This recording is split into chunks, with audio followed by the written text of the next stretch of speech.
नमस्कार दोस्तों, library science education में आपका स्वागत है। दोस्तों, जैसा कि अभी हम लोग टाइप ऑफ लाइब्रेरी में पब्लिक लाइब्रेरी यानी सार्वजनिक पुस्तकालय पढ़ाई कर रहे हैं, जिसमें दोस्तों हम लोग पब्लिक लाइब्रेरी क्या होता है, पब्लिक लाइब्रेरी के कार्य ये कंप्लीट कर चुके हैं। अब इसके बाद का टॉपिक जो है वो सार्वजनिक पुस्तकालय तंत्र के स्तर। देखिए, इसका जो लेवल होता है, कौन कौन से लेवल का ये पब्लिक लाइब्रेरी होती है, उसकी जानकारी हम लोग ले लेते हैं। तो दोस्तों, अगर क्वेश्चन एग्जाम में अगर जिस टाइप का क्वेश्चन आता है, अगर मान लीजिए सार्वजनिक पुस्तकालय का स्तर के बारे में पूछा जाता है या कार्य क्या के बारे में या उद्देश्य के बारे में, तो जो भी क्वेश्चन में होता है वो आप लिखेंगे, ठीक है। और दोस्तों, आप वीडियो अधिक से अधिक उन लोगों तक शेयर कर दें जो लाइब्रेरियन की पढ़ाई कर रहे हैं, ताकि उनकी भी मदद हो सके। तो ज़्यादा समय को बर्बाद न करते हुए आज ये टॉपिक हम लोग स्टार्ट कर लेते हैं। देखिए, समाज में सभी वर्गों के व्यक्ति को पुस्तकालय सेवाएं सुलभ हो, इसके लिए आवश्यक है कि संपूर्ण राष्ट्र में सभी स्तरों पर आधुनिक एवं सुसज्जित सार्वजनिक पुस्तकालय का जाल बिछाया जाए।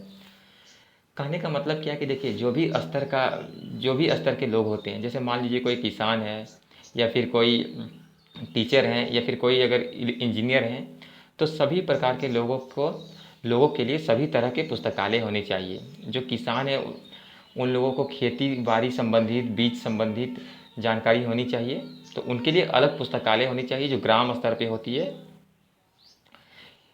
इस हेतु राष्ट्रीय राज्य स्तर पर संगठित होना अत्यंत आवश्यक है, जो कि अधिनियम द्वारा शोषित हो तथा विकास हेतु कार्य करने का पूर्ण अधिकार रखता हो। भारत सरकार द्वारा सन 1957 में संगठित पुस्तकालय परामर्शदात्री समिति एडवाइजरी कमेटी ऑफ लाइब्रेरीज ने अपने प्रतिवेदन में भारत के लिए निम्न सार्वजनिक पुस्तकालय तंत्र की अनुशंसा की थी। दोस्तों, यहाँ से मैं जो आपको 5 एक पॉइंट बता दे रहा हूँ, देखिए इतने स्तर के लाइब्रेरी होते हैं, ठीक है। तो आप एक एक करके टॉपिक को नोट करते जाएंगे ध्यान से। मैं यहाँ पे स्क्रीन में दिखा दे रहा हूँ, उससे आप लिख लेंगे, ठीक है।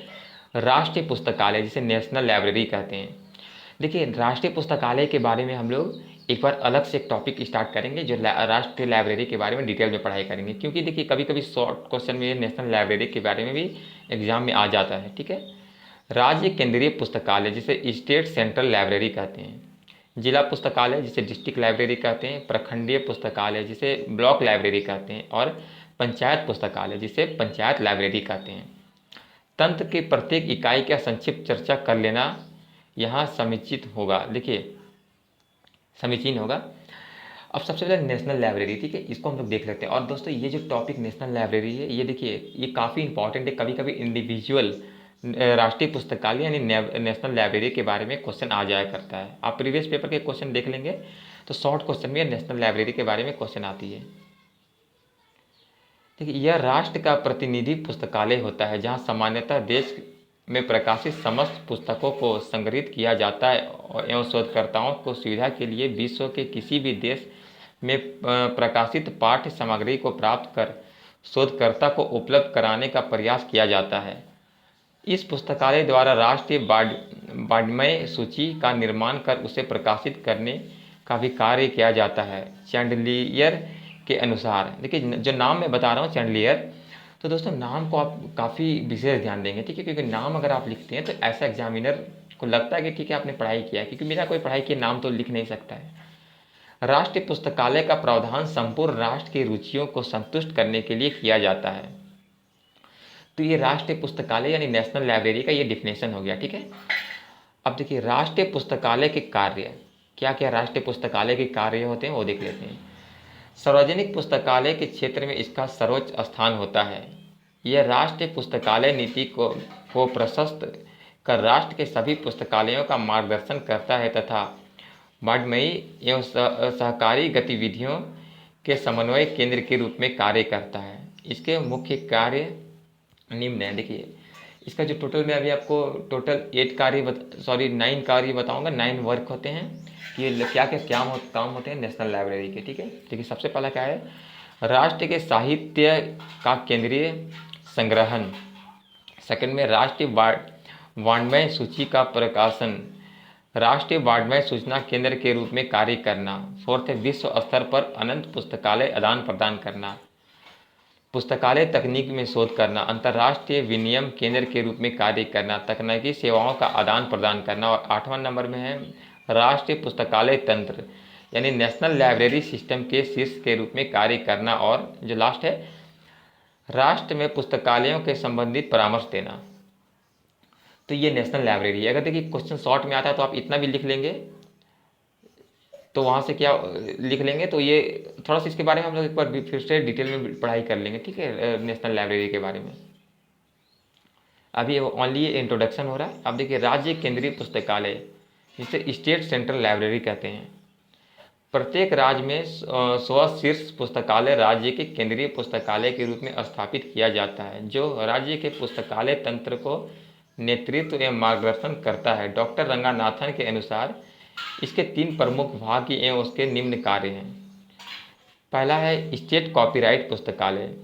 देखिए कॉपीराइट क्या होता है, इसके बारे में मैं कंप्लीट वीडियो बना चुका हूँ, आप मेरे चैनल में जाके वो वीडियो को देख सकते हैं, ठीक है। Press and registration of books 1857 यानी 1857 के संशोधन 1954 की धारा 3 व 4 वर्णित गतिविधियों का संचालन और राज्य में प्रकाशित समस्त पुस्तकों का संग्रहण। सेकंड में क्या है, स्टेट डॉर्मिटरी पुस्तकालय।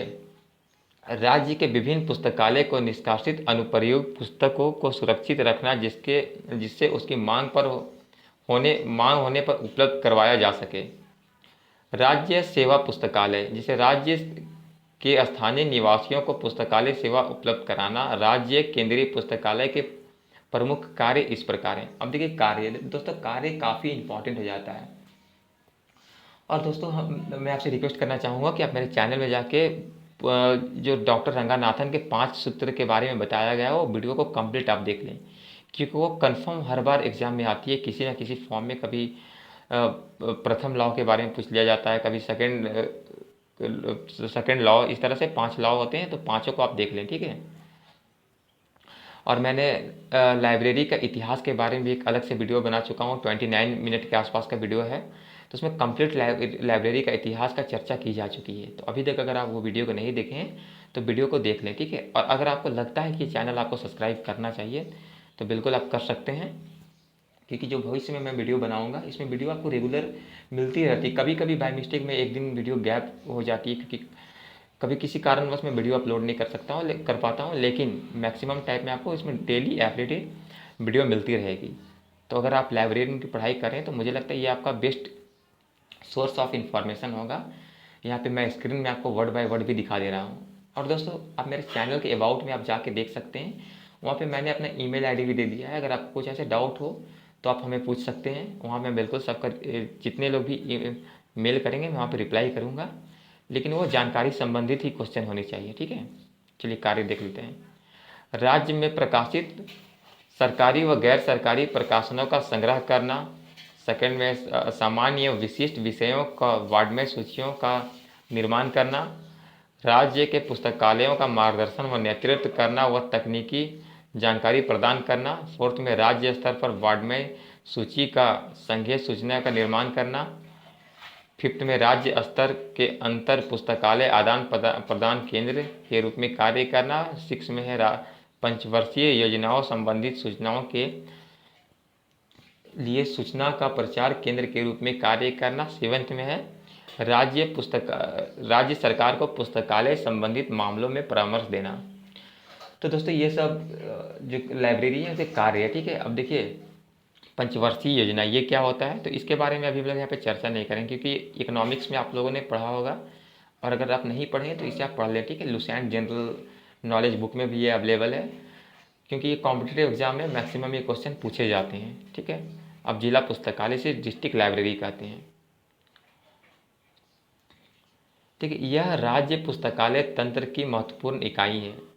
जिले का सर्वोच्च एवं प्रमुख पुस्तकालय होने के कारण तथा राज्य सरकार की पुस्तकालय संबंधित योजनाओं व नीतियों को कार्यान्वित करने के लिए प्रत्यक्ष रूप से उत्तरदायी होने के कारण यह महत्वपूर्ण स्थिति प्राप्त करता जा रहा है।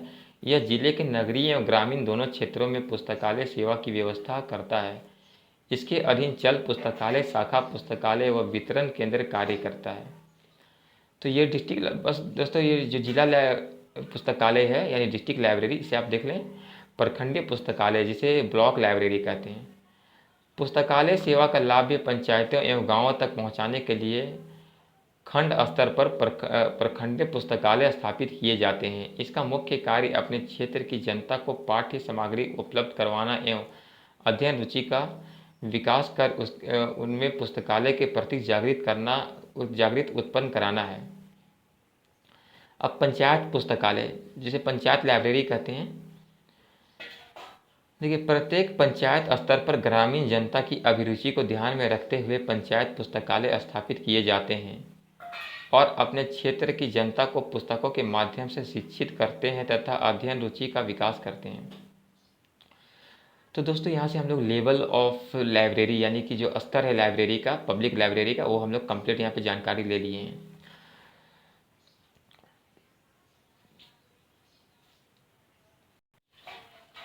और दोस्तों, इसमें देखिए इसके बाद का जो टॉपिक है वो भारत में पब्लिक लाइब्रेरी की स्थिति क्या है, इसके बारे में जाननी है। तो ये दोस्तों उतना important exam point of view से नहीं है, फिर भी अगर आपको लगता है कि इसकी जानकारी हमें होनी चाहिए तो आप हमें कमेंट करके बताएं। मैं इसके बारे में एक और वीडियो बना दूंगा डिटेल में। और इसके बाद जो दोस्तों अंतिम टॉपिक होगा टाइप ऑफ लाइब्रेरी में, वो स्पेशल लाइब्रेरी होगी। स्पेशल लाइब्रेरी को मैं शॉर्ट में बता देता हूँ कि स्पेशल लाइब्रेरी वैसी लाइब्रेरी होती है जो स्पेशल लोगों के लिए होती है। जैसे कि मान लीजिए किसी भी रिसर्च सेंटर के उनके अपने लाइब्रेरी होते हैं, जैसे DRDO या फिर इसरो, इसमें जो लाइब्रेरी होती है ये सब संस्थान में, वो स्पेशल उन्हीं लोग के लिए होती है जो उस डिपार्टमेंट में कार्यरत होते हैं। जैसे किसी फॉरेस्ट डिपार्टमेंट की भी जो लाइब्रेरी होती है उन लोग के लिए स्पेशल होती है जो फॉरेस्ट में जॉब करते हैं, ठीक है। तो इसके बाद का जो टॉपिक होगा स्पेशल लाइब्रेरी, इसी के बारे में हम लोग विस्तार से चर्चा करेंगे। और अगर आपको लगता है कि पब्लिक लाइब्रेरी में कुछ टॉपिक ऐसा छूट गया है कि लाइब्रेरी की स्थिति अभी इंडिया में क्या है, तो आप हमें कमेंट करके बता सकते हैं। बिल्कुल, उसके लिए मैं सेपरेट वीडियो बना दूंगा। और दोस्तों, मैं आपसे रिक्वेस्ट करना चाहता हूँ कि अगर आप चैनल पर नए हैं तो चैनल को आप सब्सक्राइब कर लें, लाइक करें और शेयर करें। वीडियो देखने के लिए धन्यवाद दोस्तों।